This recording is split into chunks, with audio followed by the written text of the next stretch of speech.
दिल्लीतून पंतप्रधान नरेंद्र मोदी यांच्या अध्यक्षतेखाली लष्करी आणि सुरक्षा विषयक उच्चस्तरीय बैठक सध्या सुरू झालेली आहे। सीडीएस तिन्ही दलांचे प्रमुख या बैठकीला उपस्थित आहेत।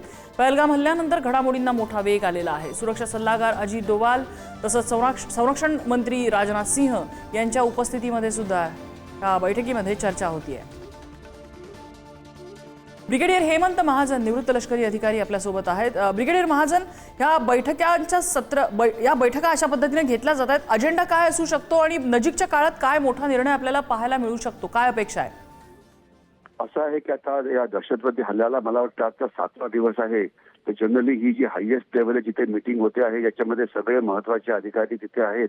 तर तिथे आतापर्यंत जे घडलं त्याचा एक रिव्ह्यू केला जातो, त्याचे एक विश्लेषण केलं जातं की आपण त्या कारवाया केल्या त्याच्यामध्ये आपल्याला किती यश मिळत आहे, काही प्रॉब्लेम्स येत आहेत का, अजून काही करायला पाहिजे का, म्हणजे तुम्हाला शस्त्रांची गरज आहे का, तुम्हाला अम्युनिशनची गरज आहे का, तुम्ही जे इंटरनॅशनल लेवलला जे वेगवेगळे निर्णय घेतले त्याचा परिणाम काय होतो आहे, कुठे अजून काही बदल करण्याची गरज आहे का, हे सगळी रिव्ह्यू मीटिंग ही होते आहे।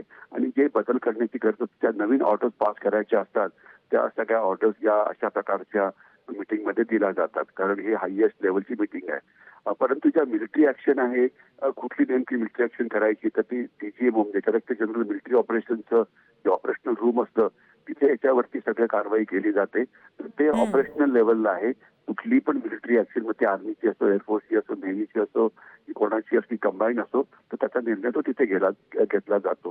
तर या सगळ्या रिव्ह्यू मीटिंग्स आहेत त्याच्या प्रत्येक 24 तासांनी किंवा 48 तासांनी घ्याव्या लागतात।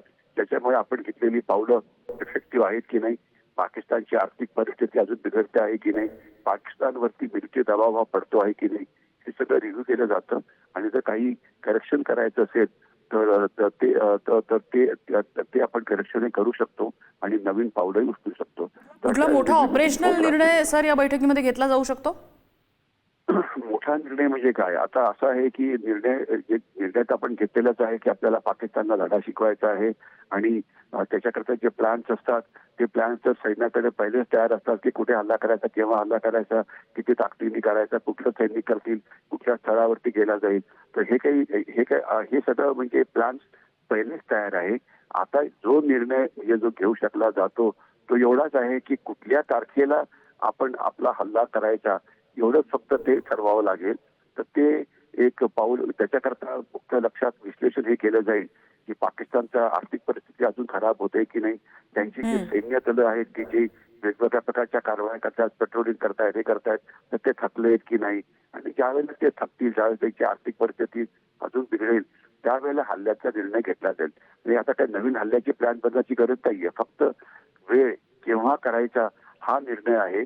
तर तो योग्य वेळी घेतला जाईल ज्यावेळेला आपल्याला दिसेल की पाकिस्तानची परिस्थिती अजून गंभीर झालेली आहे, अंतर्गत सुरक्षेची आव्हाने अजून वाढलेली आहेत, तर त्यावेळेला तो निर्णय घेतला जाईल। ब्रिगेडियर महाजन, धन्यवाद, आपण दिलेल्या सगळ्या माहितीबद्दल आणि केलेल्या विश्लेषणाबद्दल।